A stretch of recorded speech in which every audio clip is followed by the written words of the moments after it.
good morning, good afternoon, or good evening, depending on where you listen us, and welcome to this webinar on psychosocial support. Today topic is going to be wisdom of our times in the response to COVID-19. Before we start, I would like to remind every participant that this session is recorded and we are going to transmit it in our Red Cross Radio and also in our YouTube. Um, Today, our panelist is the Dr. Joseph Pruitt Diaz. The Dr. Joe is one of the pioneers in the psychosocial support topic and environment during this COVID-19 response. He's one of the international pioneers also in mental health and disaster psychology. He has worked extensively in Central and South America. In 2001, he published the first book on psychological first aid in Spanish as response to the earthquakes in El Salvador.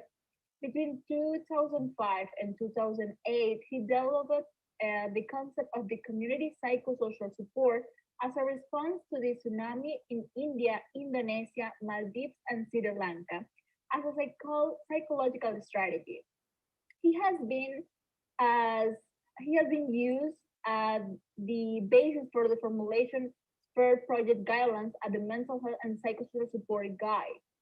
Recently, he served as the mental health and psychosocial support delegate during the immediate response to the impact of COVID-19 with the International Federation of the Red Cross and Red Crescent, and has a key role in the formulation of the mental health and psychosocial support strategy for the Americas, which has been used as an international model.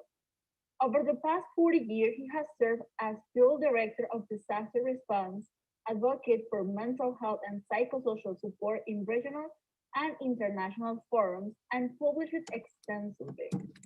Among his writings are three articles on the response to COVID-19 in the Americas: timely community psychosocial support during coronavirus outbreak, a practical response, internal journal of a family medicine and primary care.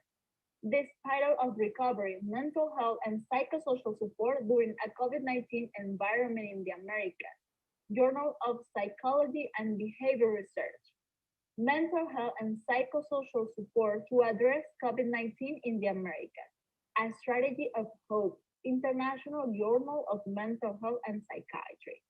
He has been awarded by national and international organizations. In 2008, he was the recipient of the 2008 American Psychological Association International Humanitarian Award. In 2010, the Indonesian Disaster Psychology Medal at the University of Jakarta, Indonesia, and recently the government of Puerto Rico award recognized his humanitarian career. Today, he will speak on the topic about wisdom of our times in response to COVID-19. Welcome, Dr. Joe. Welcome you all. Thank you so much. It's a pleasure to be with you all this morning, this afternoon, or this evening, depending on the time zone that you're in. I will be talking about the wisdom of our times in the response to COVID-19. As some sage said, in the balance is virtue. While it is important to plan our goals to achieve success, it is important to know how to improvise in the face of adversity and change according to the needs as they arise. We must assume that changing course at any given time does not mean losing the direction. Many times we have to redefine our objectives, replan them without it meaning that we have abandoned. On the contrary, the more we work on defining the objectives, we will be mostly strengthened in achieving them. In these times of COVID-19, being flexible and realistic can help us meet it. Learn from experience, get out of the circle of impatience, from immediate fulfillment of goals. No pause, but no hurry. Pain is inevitable. Suffering is optional. None of us have the ability to avoid pain or control the face of external situations, but we do have the ability to act one way or another. It is not what's wrong with you, it's what you do with what's wrong with you. When we are no longer able to change the situation, we find ourselves facing the challenge of changing ourselves. So, may I have the next slide, please? So, one of the things that we need to be aware is about what knowledge we have of our surroundings as it relates to COVID 19 and what are our capabilities as communities. Everyone has the skills and resources to deal with recovery during and after COVID 19. Strengthening self-help resources and capabilities makes the best use of the community wisdom and capabilities to recover. Interventions involving community engagement are more likely to be meaningful and sustainable. Community interventions help restore the neighborhood's sense of competence and self-management to face new challenges and hope for the future. That, by the way, is what would be construed as psychosocial well-being. We have some uh, qualities that we need to keep in our mind as we leverage our knowledge. For example, open up for your grace, have mercy on those with whom you are working. Stress consumes a lot of our time. It consumes a lot of the energy. Sometimes we may feel out of focus, unproductive, or unsure on how to manage time, on how to manage time uh,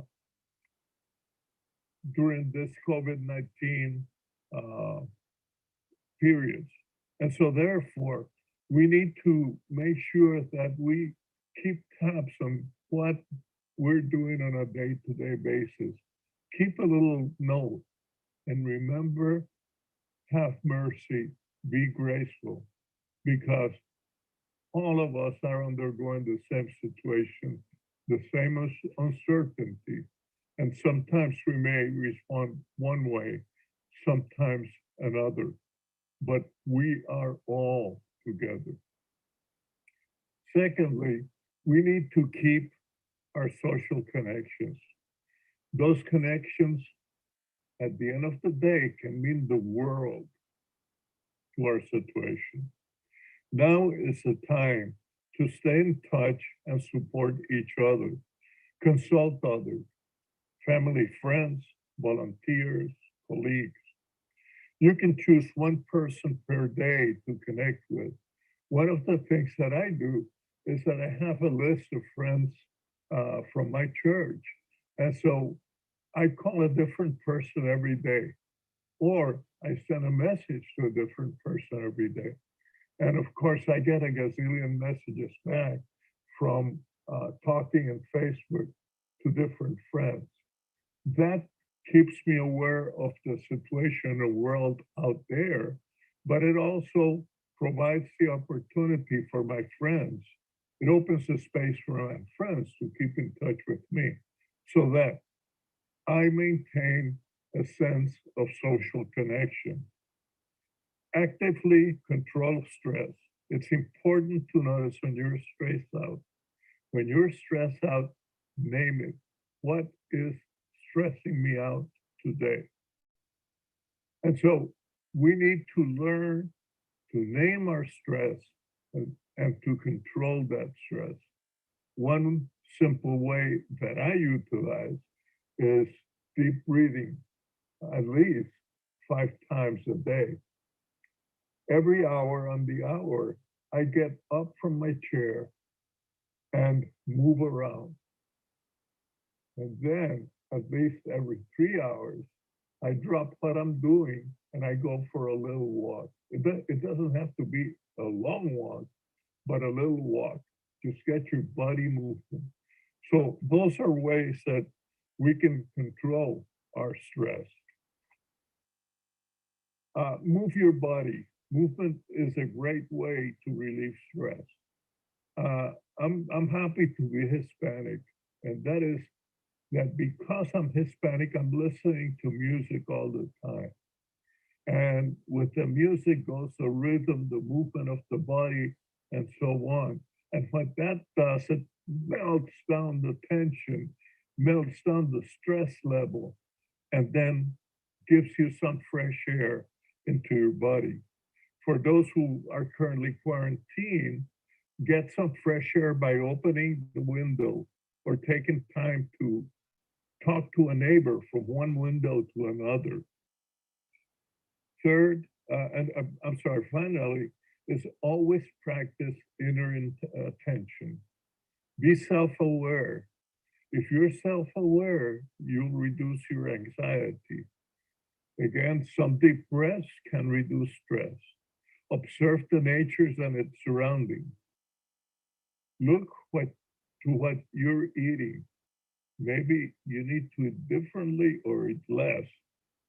You're conscious for a minute and you will notice a change in concerns.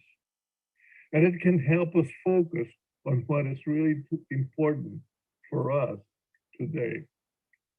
Next, next slide, please. Um, Next topic that we're going to address is resilience in the general population, not necessarily in our neighborhood, but the general population. Resilience in the population refers to aspects in dealing with trauma and collective conflict by human groups in which other psychosocial aspects influence, in addition to our individual and neighborhood responses to stress. The community is a social entity, so we function from my household to the neighborhood, to the community, and then to the larger community or the town. So there are the social entity identifies the number of people that are located in each one of those sectors. So therefore, we have the opportunity to interface uh, as an individual and as an individual with other members of the neighborhood. We're always looking at the possibilities of expanding our human relations through economic media, through visitations, through walking, etc. And then we always look at, at the larger group when stress arises because we're ill or because there's some conflict that we need to address. These variables largely determine both strengths and vulnerability and affect the social impact of COVID-19 and the capacity to cope, recover, and transform the community. Resilience refers to the ability, no, not yet. Resilience refers to the ability of the social system and institutions to deal with COVID-19 and to subsequently reorganize so that its function, structure, and identity improve. It identifies how human groups respond to the consequences of COVID-19 that as a collective affect, that as a collective affects them at the same time and in similar way, while showing how the resources are already available to the community and those are developed and strengthened. So as a community develops and strengthens the resources that it has, so does our individual and family resilience levels increase. It includes both tangible resources. For example, what material resources do I have that make me more resilient? What are the intangibles? Those that enable to overcome difficulties and achieve successful adaptation. Community resilience is the collective condition for overcoming and building on disasters such as COVID-19 or any other mass situation of adversity.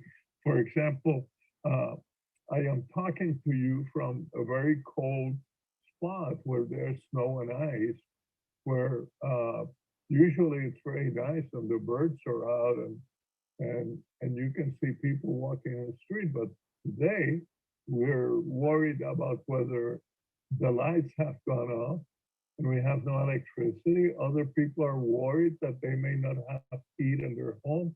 The roads are closed, etc. Those are adversities which are caused by a mass situation. And so we as a collective share the same characteristics and we can resolve them together. Some communities start to fight that adversary and are able to overcome difficulties, while others become filled with despair. These differences in coping can only be explained by the existence of social cultural differences, prior group relationships, or different sociopolitical conditions. Next, please.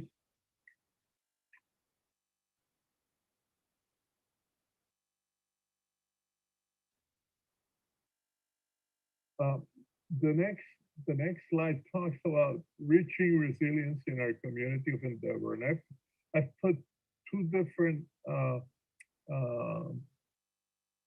visuals. The visual to your right represents all the members in the community, but what are they doing? They're sitting down, they're mapping, they're making a large map of the community and then mapping sectors to determine what are the specific needs in different sectors.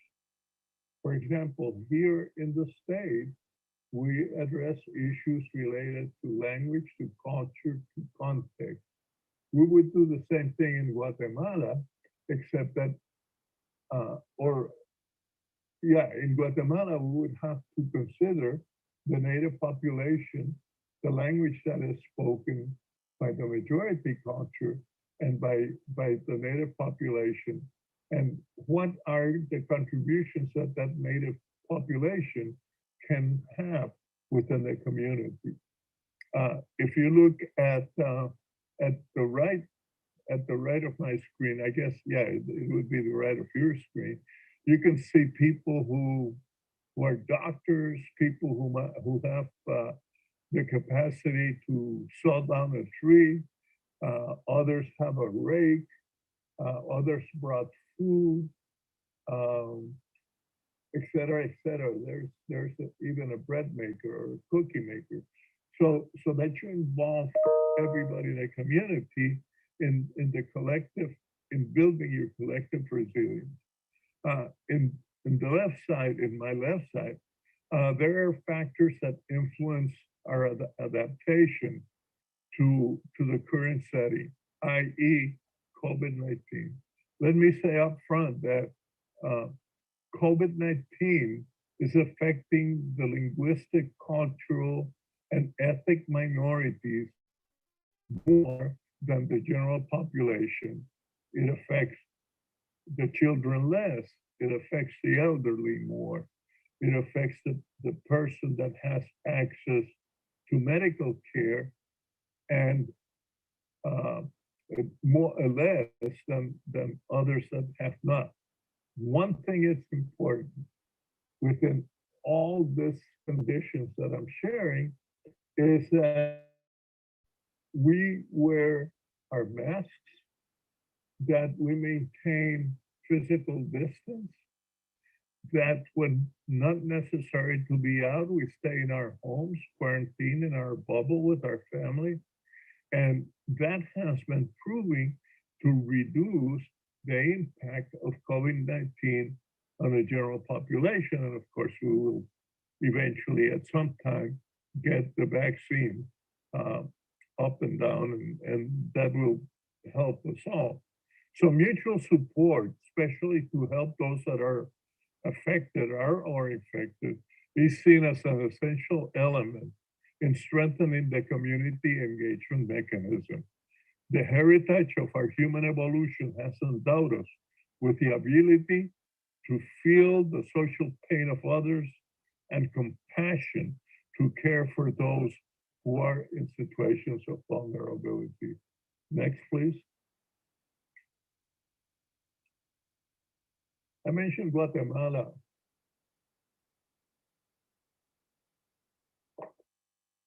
Some moments ago, because the Guatemalan population, the Guatemalan native population is one of the highest population in Central America, and it joins in with a population of Bolivia and Peru, the Afro-descendants in the Amazons, and the uh, Aymara speakers in Paraguay. So let's look at the Guatemalan population as a case study. So the issue is that language is critical in fostering resilience in the total population.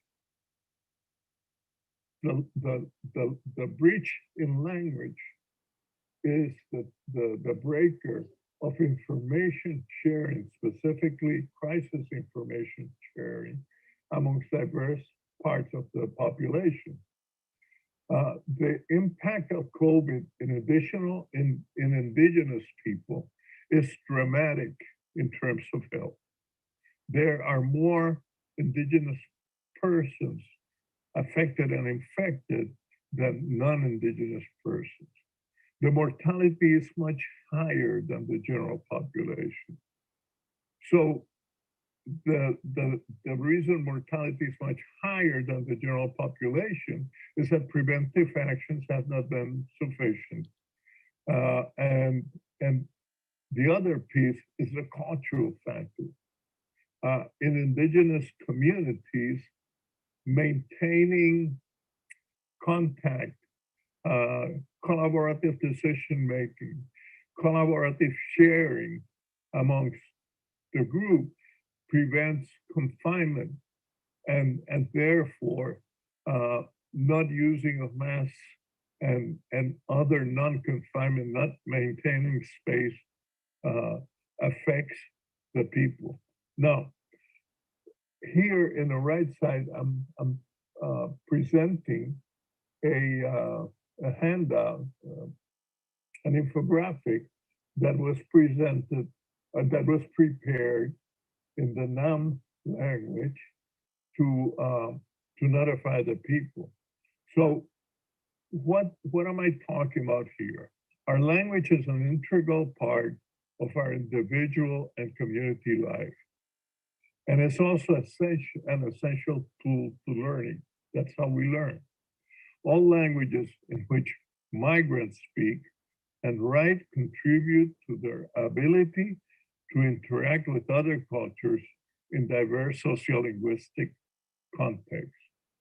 In fact, having access to opportunities to take advantage of these languages is the key idea to participate in social processes and policies of inclusion.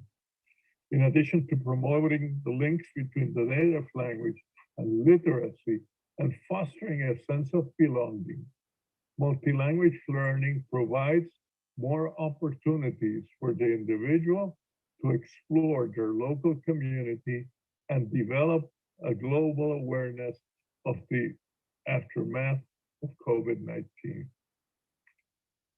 Next. This next slide addresses the issue of resilience in the general population. the picture is of a of of a person, and the writing is that we are all affected. And so when we talk about what what is going on, these are difficult times. These are difficult times.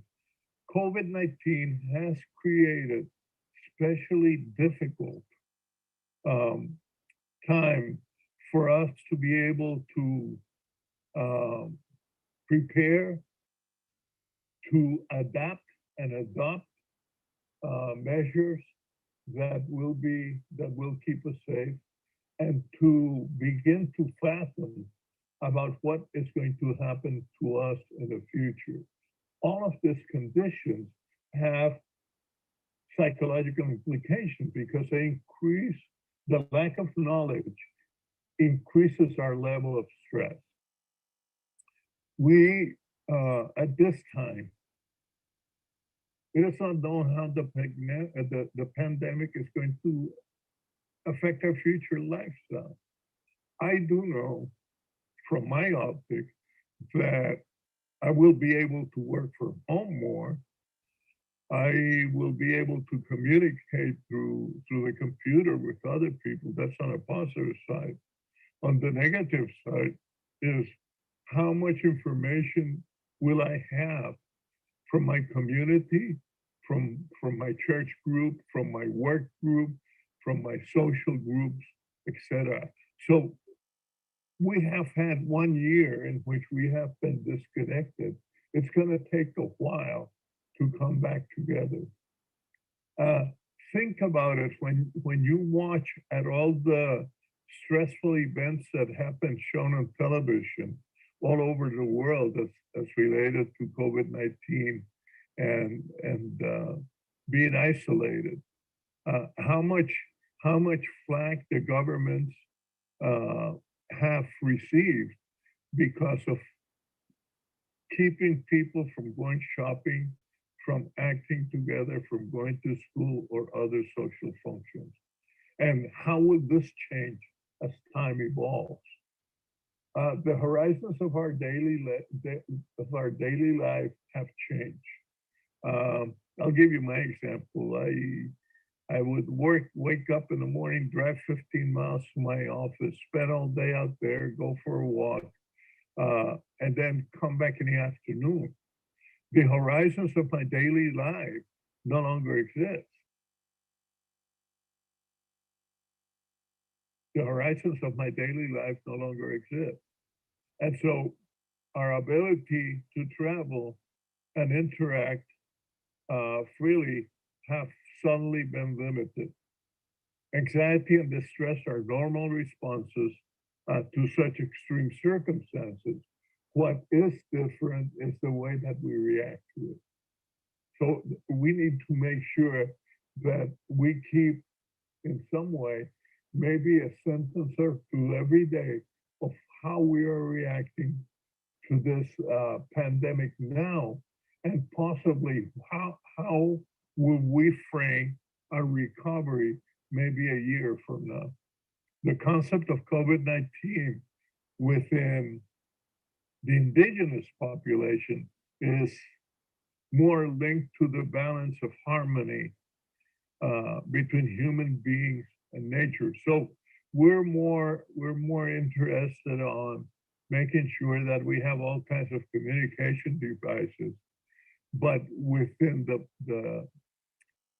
the indigenous populations that live in Central and South America and part of the Caribbean, the situation is different because it is not a matter of what we do with the things that we can get, but it's the balance between me and the whole of nature.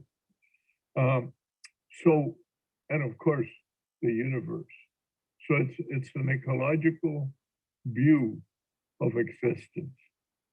So this cosmological thinking understands that the concepts of life beyond exclusively biological frameworks is conceived as a series of events in which each element occupies a place and has a function, where birds, trees, volcanoes, mountains, rivers, mammals, stars, clouds, plants, and vegetables are sacred, and they're our brothers and sisters.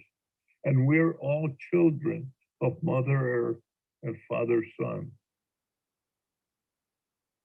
In that worldview, if we look at that worldview in perspective, we must identify our diverse meaning of resilience, because I guarantee that maybe a large portion of the population in our respective countries may have a different worldview than what we have.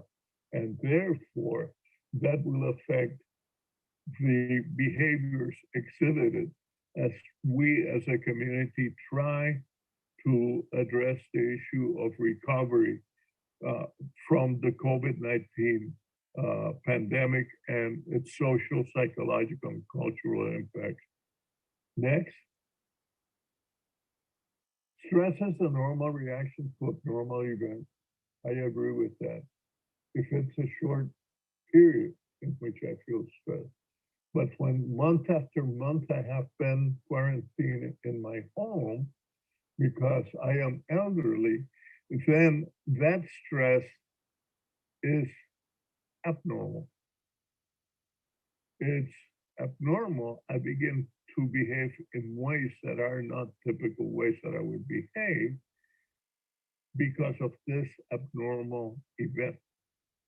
So I'm saying that to say that a lot of us are behaving very differently than what we behaved a year ago. Doesn't mean that we have some kind of mental illness or sequelae that we must seek immediate treatment from a psychologist or specialized care in a hospital with psychiatric care. It is just what it is. It is our response to what the craziness of the pandemic has created on our everyday life. So what what did we do when things get tough? We have to think. When things were not really good for me, what did I do? Uh, some of us would forget about it. I'll go for a walk. And after that, I'll come back. Well, let's reflect on how we solved a similar problem in the past. Uh, the younger ones in the audience haven't had an experience, but what have we faced?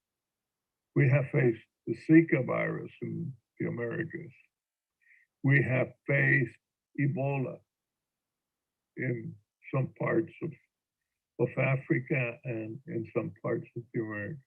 We face dengue on a day-to-day or in a year or a 2-year basis. We have faced HIV/AIDS.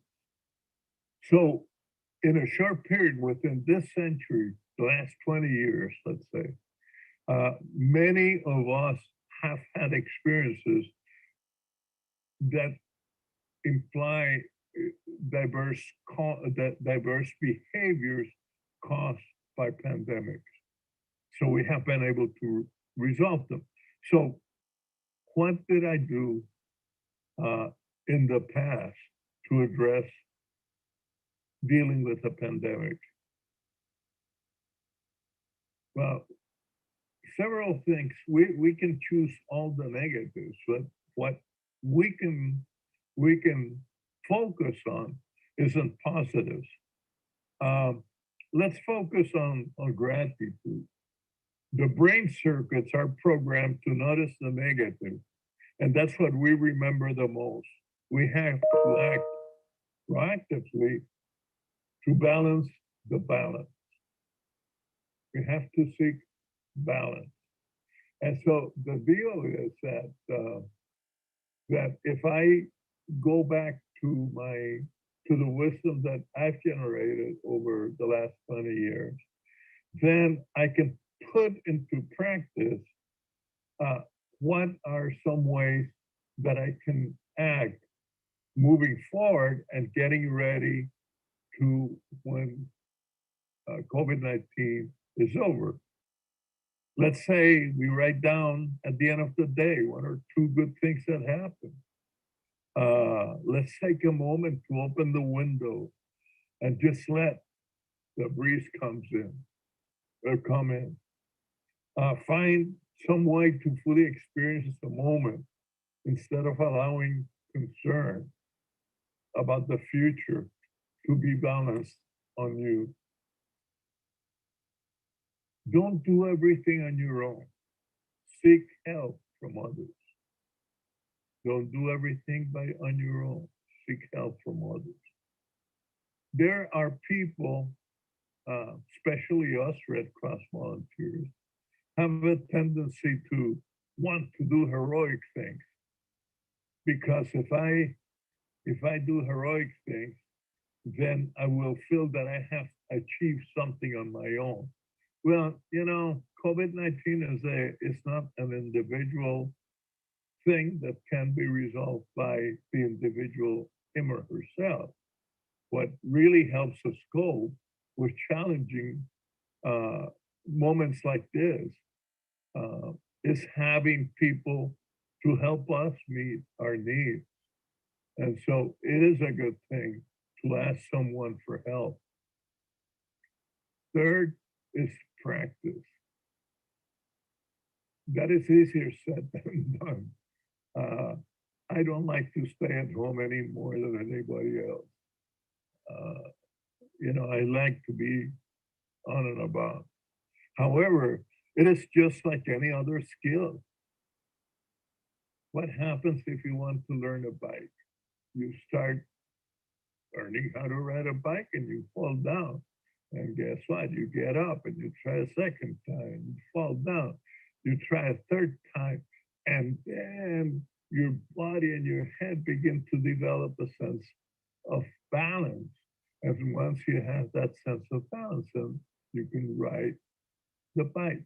Well, our behaviors are exactly the same.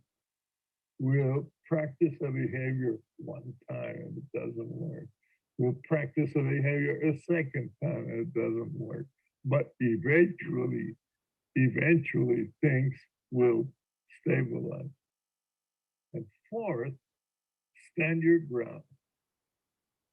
Part of the path to resilience is to handle one day at a time. And when we handle one day at a time, we're really handling different things during one day at a time. Not every day is the same for everybody. So the longer that the pandemic lasts, the more uncertainty can weigh on us and we create more insecurities. However, that doesn't mean that we cannot deal with a situation. If anything, I've learned as the wisdom of psychosocial support is that it's not the solution to the situation, but how I cope with the situation. That is my learning that I will carry forward after COVID-19. Next, please. There are possible reactions to the pandemic. We might, older people, such as myself, have changes in my ability to concentrate, or I prioritize what I concentrate. Like, did I put gas on my car today? Might not be necessary because it's not being driven. Maybe I should be thinking, did I have my lunch today? Did I do some task or chores that I had in the house? So changes in our concentration will occur as, as a possible sequela to the pandemic.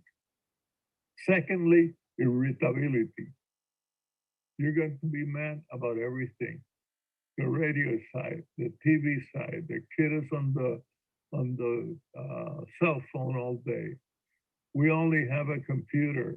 We all want to check our emails, et cetera, et cetera, et cetera. So irritability tends to be a challenge, leading to anxiety. When will when will all this happen? When will all this finish? What will happen to me? How do I deal with myself?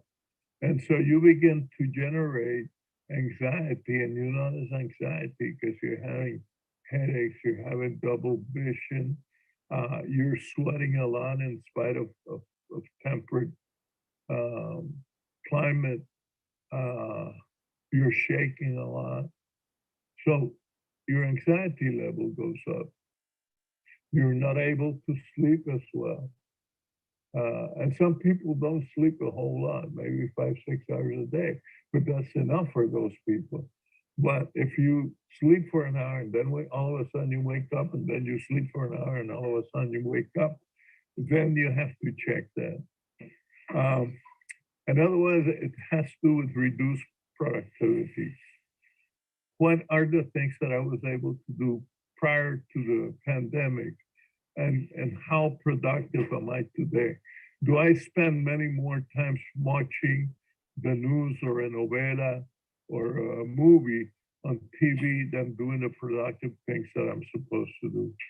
And then finally, in this categories, is the interpersonal conflicts that arise.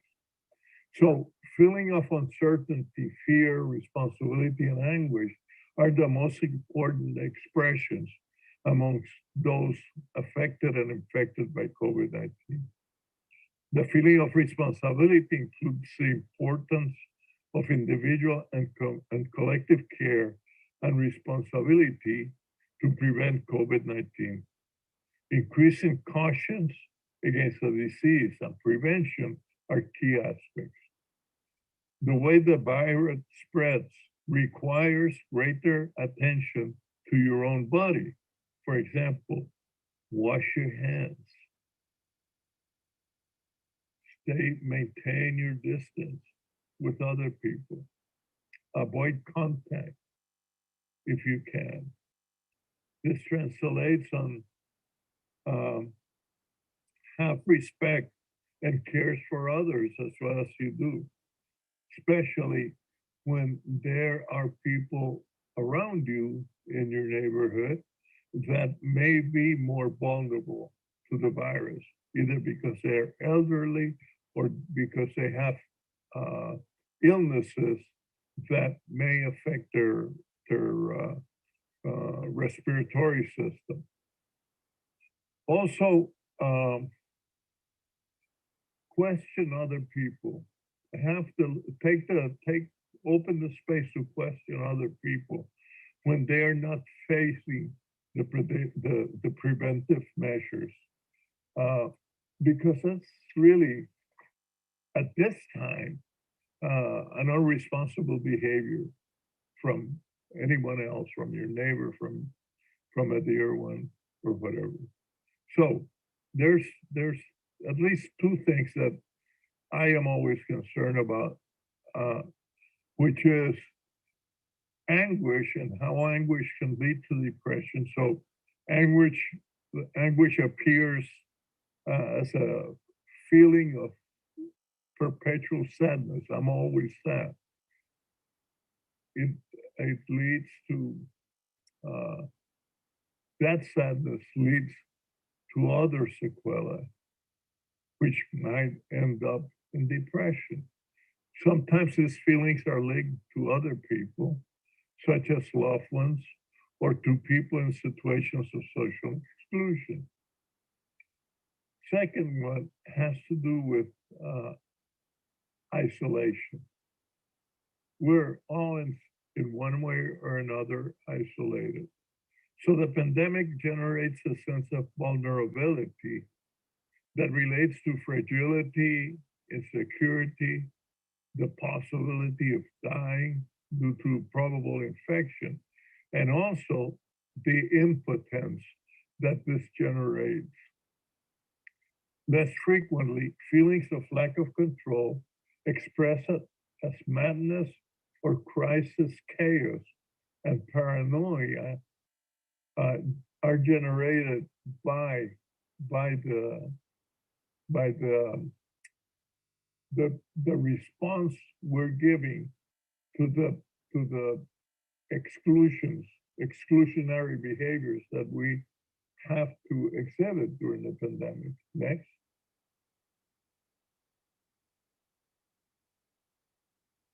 So if we look at the social impact of COVID-19, we we see that the quarantine has some psychological effects which increase the stress-related symptoms. So if we look at the severity of the symptoms, they have to do with loneliness, with fear of being infected, and not having infection. And then add to that, to the fourth one, which is stigma. My social group is getting is very worse than others. And that has become a large issue all over the world in terms of who has access to the hospital facilities, to the vaccine, or to other modes of treatment that might reduce the possibility of dying from COVID-19. Next.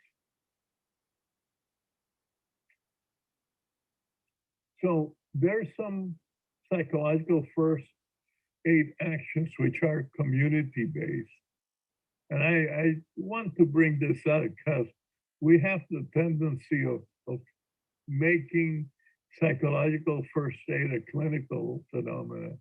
And it's not clinical. We as a community can take care of responding immediately to a social crisis. So let me just mentioning three of those. First is promote and maintain social connections. Because we have had to isolate ourselves, then we are generating factors, behaviors, and feelings that have to do with that impact our sense of isolation. So we need to foster social connections. Secondly, we have to pay attention to exercise and nutrition. Many of us have stopped exercising since the pandemic. Other of us do much less exercises. We don't work as much. We don't go to work, and so that type of exercise is not there anymore. So we have to assume or pay attention to healthy behaviors that will promote resilience.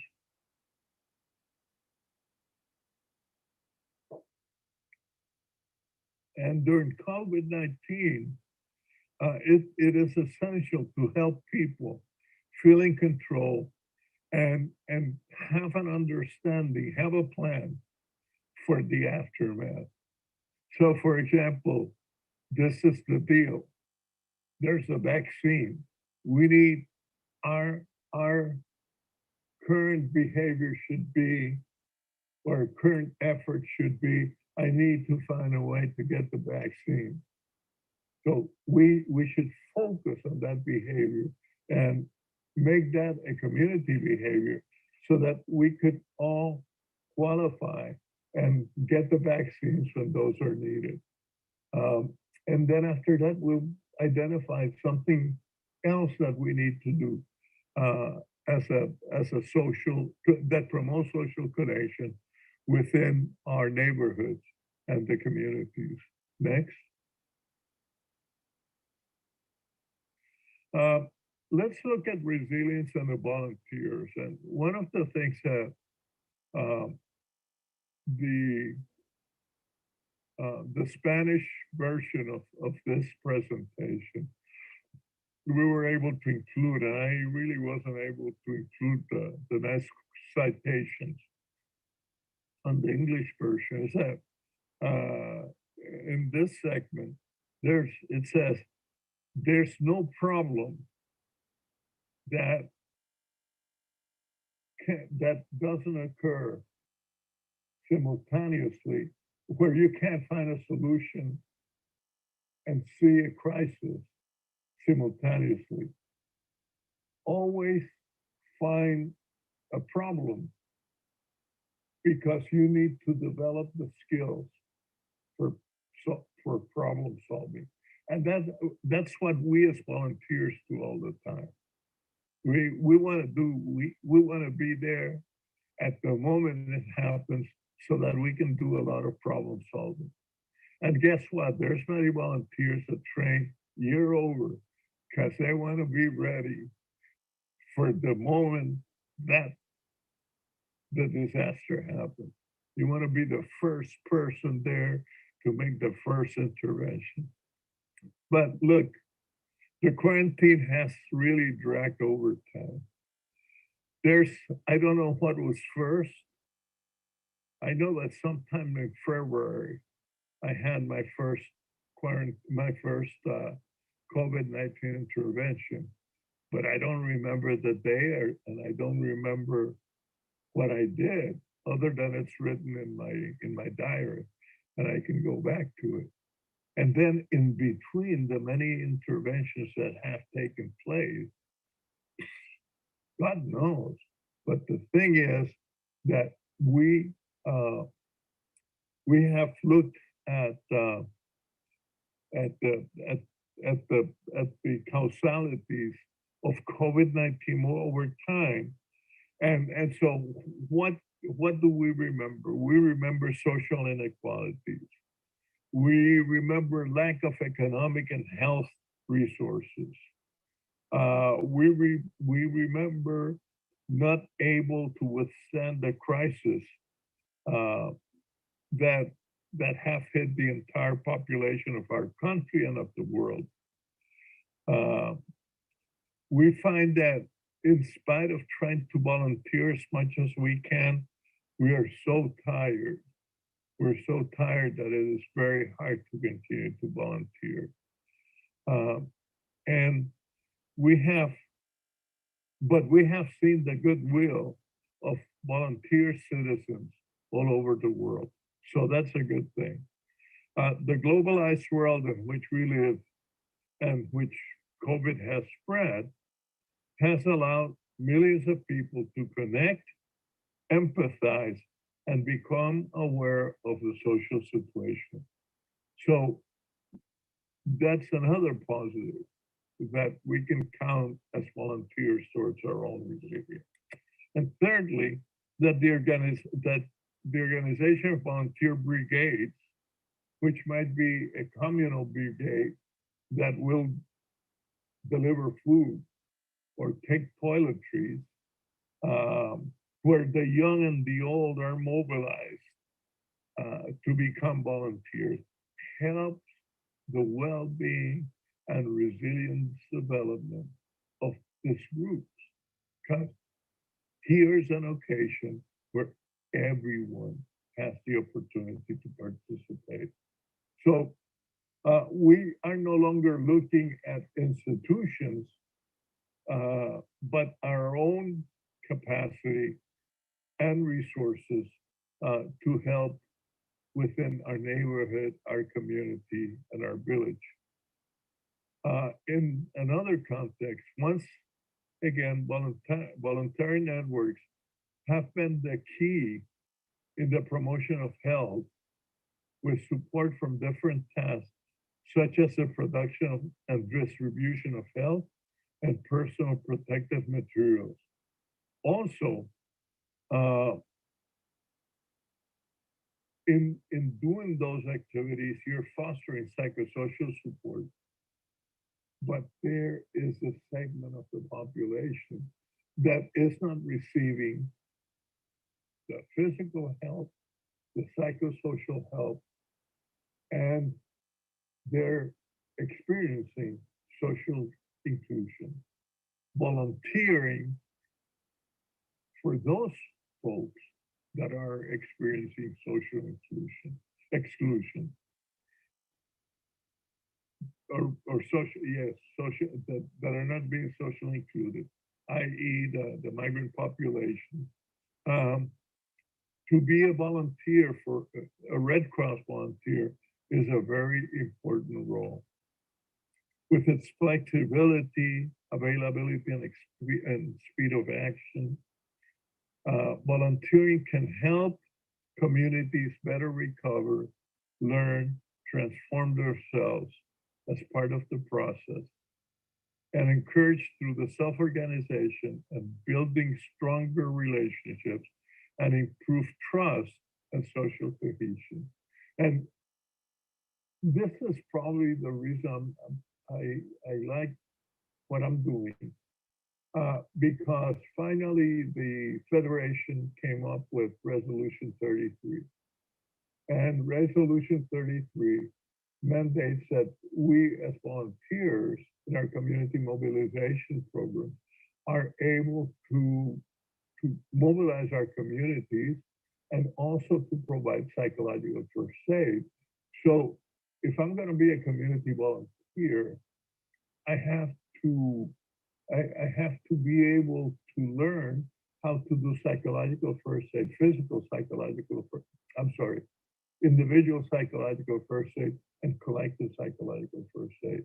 So it is a very important, it's very important for us, Red Crossers, and we are at the right place at the right time with the right tools. Next. Um, Talking just a word about volunteers and community teams. Um, as you all know, I've been over the last year focusing on the impact of community teams composed of Red Cross volunteers and community volunteers, so that we can help our communities to get up on its feet, um, not with the help of outsiders, but with the help of each other. So, in doing that and being part of a community team, at the beginning it was the socorristas that were the ambulance socorristas, and then other people. A lot of volunteers were saying, it's really hard for us.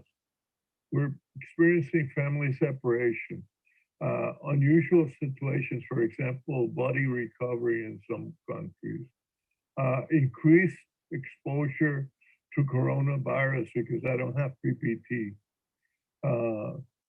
I'm really scared of being, of having of being contaminated, um, and or a feeling of failure because I don't have the technical skills to help those that are affected. So for volunteers, it has been extremely difficult this year to maintain a certain balance of mental health, if I may, in rapidly evolving situation, and reduce the risk of depression, anxiety, and exhaustion, which leads to traumatic stress and post-traumatic stress potentially. So I think it is something that we need to keep in mind as we think of community-based psychological first aid. Next. What are the resources available? Well, one is stress monitoring, and stress monitoring could be done with the help of a supervisor for the shift or a supervisor for the team that's going on. For example, in some national societies, there's X number of ambulances assigned to one supervisor and a dispatcher, and they're in some sector. Those supervisors have the responsibility to monitor the stress within their teams. And you can do that by having morning and evening meetings and figure out where people are during the day, how many calls have they made, have they take breaks to eat lunch, have they take rest breaks, et cetera, et cetera. Secondly, in terms of me as a volunteer and you as a volunteer, is self-care. Do I try to walk a little bit every day? Do I try to meditate a little bit every day? Do I go outside? Do I try to draw, to listen to soft music, or to hike to a quiet place? Third, rest, rest, rest. And by the way, I should include with that, recreate. So there might be, we can't no longer congregate, but we can certainly do some types of sport which will allow us to recreate and help our body reconstruct itself. Keep your connection with outside friends. I know that we Red Crossers are working long shifts, and it's extremely hard to make phone calls. Connect with your friends anyway. Have 5 friends that you want to reconnect in a week: Monday, Tuesday, Wednesday, Thursday, Friday. Because you're going to take one day off, either Saturday or Sunday, and then you're going to do other activities. So connect with friends. The other part is your peer support. Volunteer to volunteer care. The person that best knows who I am as a volunteer is the person that works with me in my shift. And so we should be honest enough to talk to each other and monitor each other so that we can help each other in terms of maintaining our self-care and reduce traumatic stress. Next.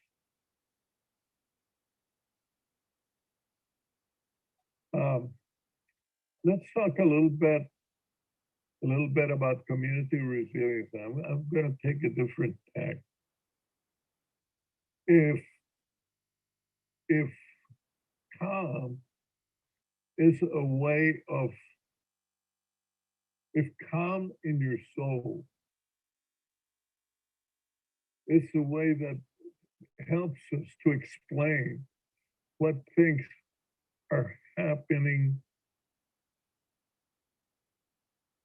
on our day-to-day basis, then to be overcharged in our lives, to overcharge ourselves with things has no meaning. We should look at our soul and explain our day-to-day basis from within, and then share that with the community.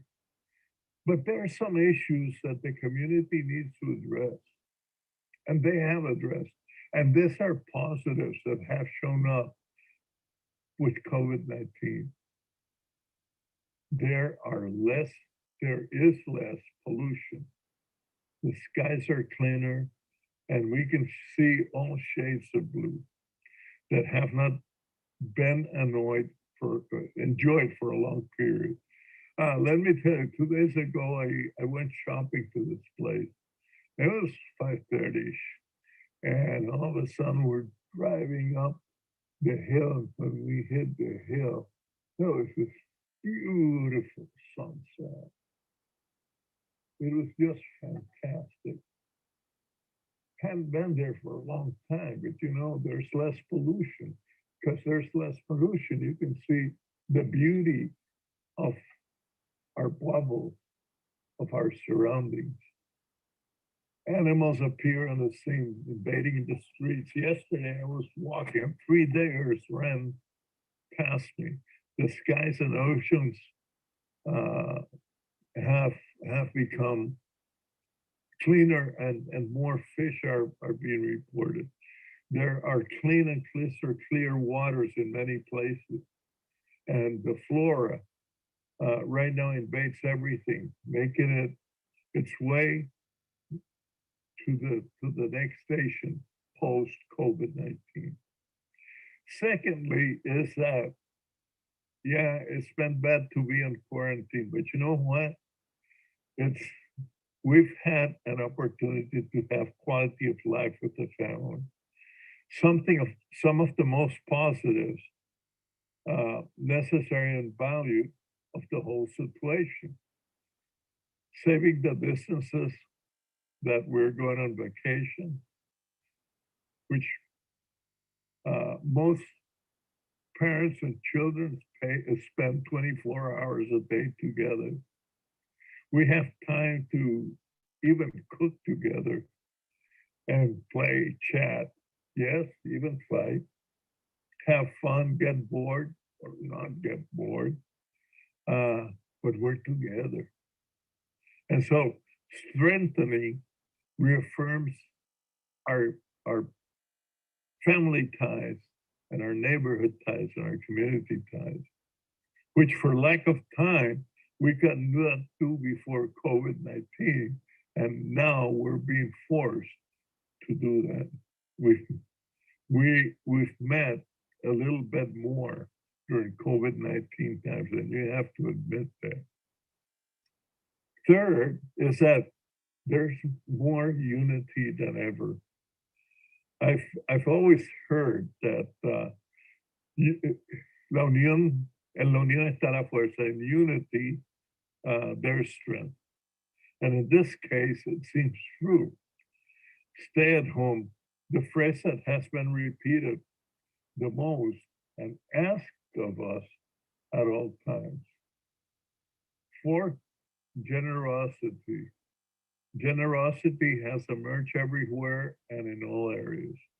Food donations to those who need it. Neighbors who used to know each other, who didn't know each other, now chat with each other from balcony to balcony. Make an errand for a neighbor that can't go to the store. Watch each other, make sure that you're doing fine. And even make sure that the pets don't get out of of your uh, your area. And so if they do, bring them back to the neighbor who has let them loose, or where they escaped from. And finally, during this period, we have developed much more creativity. It's it, it's a highlight to the whole situation. Songs have come out. They have become authentic anthems. Solidarity initiatives of all kinds, concerts, sports, plays, dramas, and yes, even political turmoil. Writing and reading and other activities that we would not have thought of doing before has been encouraged.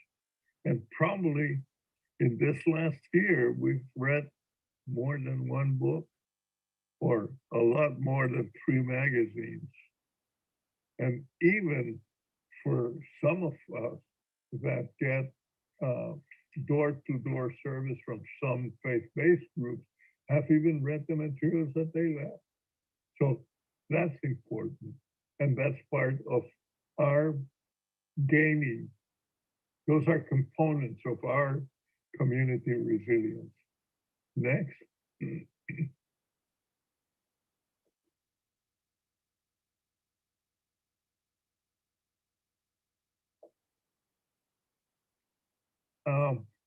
There are some levels, social levels in a community that are important. And I mentioned a little while ago that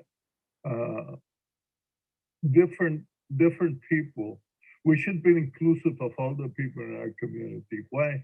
Because all the people in our community have something to contribute to our community well-being and to our community resilience.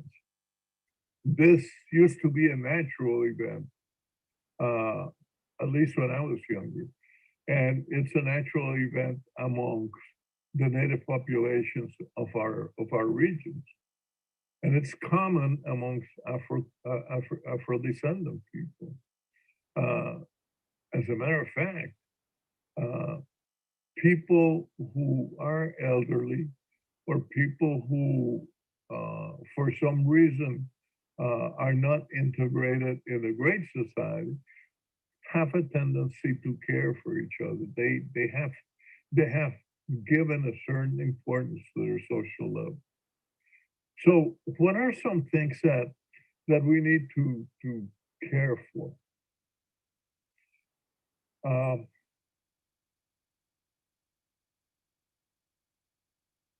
when we look at share resilience, in effect, what we begin to look at is the homes and the neighborhood, and whether our homes are located in places where we have adequate infrastructure. Um, we look at the environment. Are there rivers close by? Are there steep slopes? So the thing is that the ecological component of our community is extremely important for us to continue to evolve.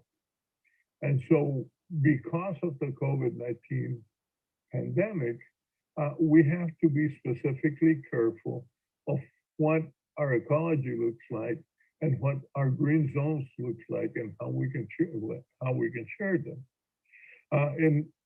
In a city in which people participate, decide and plan uh, in conjunction with local authorities, and the value of the local knowledge provided by indigenous communities, capacities, and resources, there is greater cohesion, and so we can address and exploit the social capital that is expressed by the community itself. That community is able to respond, implement immediate recovery strategies, and have implemented immediate protective strategies during the COVID-19. They have been able to restore basic services needed to resume social, institutional, economic activity after COVID-19. So we must understand that we can develop greater resilience, enhance our psychological well-being, and utilize our capitals as part of our psychological first aid activities by developing greater resilience towards negative environmental impacts, including climate change and the reduction of greenhouse emissions. And I'm saying that because, you know what? I really thought that a state like Texas wouldn't have an ice storm, and it did. Yesterday, I was working as a volunteer for the Red Cross here, and one of the things that I heard was that in places that the temperature had never gone down below 50, it was 60 degrees. I woke up this morning to messages from disaster management indicating that because of the ice and snow that is expected within the next 24 hours, we might lose the electrical power. I had never had that. So there are some issues that impact our COVID-19 response that are related to the environment and the environment impact that we are experiencing within our neighborhood and community. Next.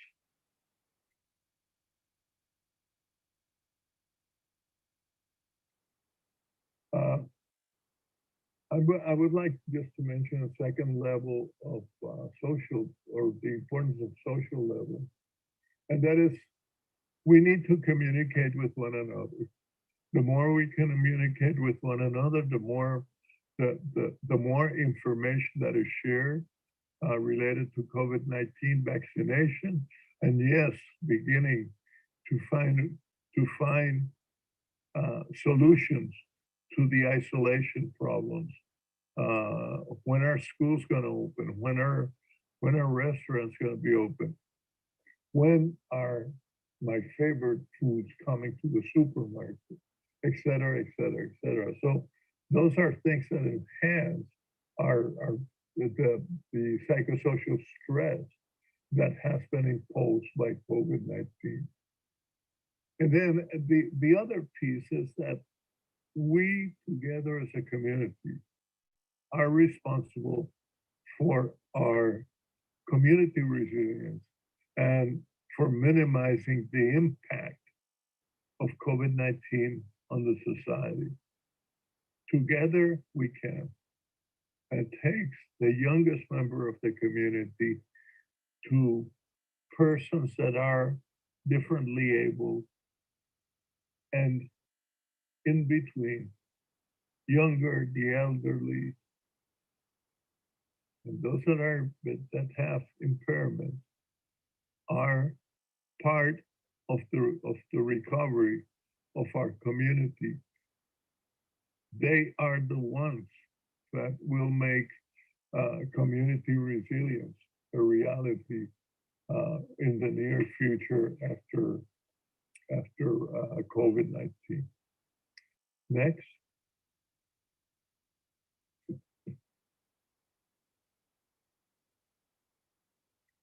So what am I going to do moving forward after COVID-19? I have no clue, because it's been such a strong impact on my way of life, of what I'm going to be doing after COVID-19. But you know what?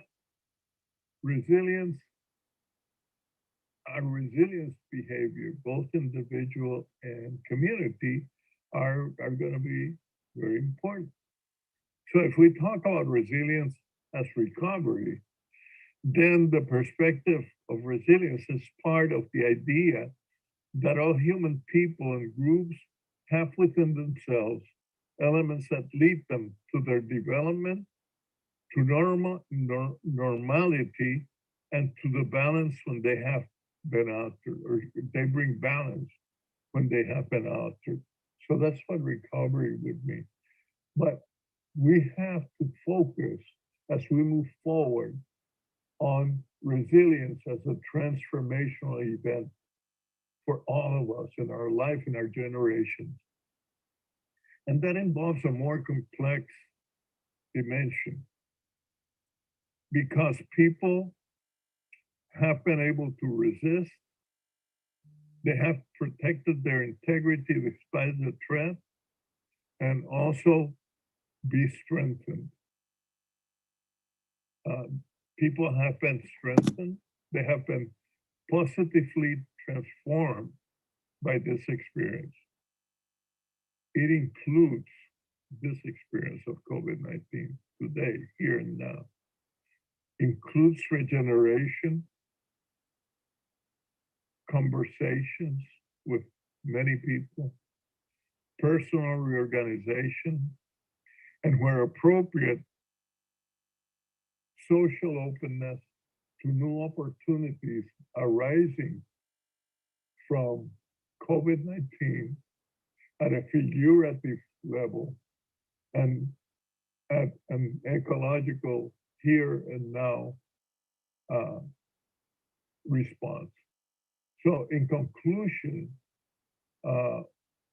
resilience emphasizes people's ability to adapt to change, the ability to learn, creativity, forward planning, strengthen opportunity without dangers and weaknesses. In some cases, disasters such as the COVID-19 pandemic may lead to opportunities to change and improve our poor living conditions. Why? Because maybe we have been complacent with the way we live. And so now we have to make sure that we take uh, a certain level of responsibility moving forward. Next.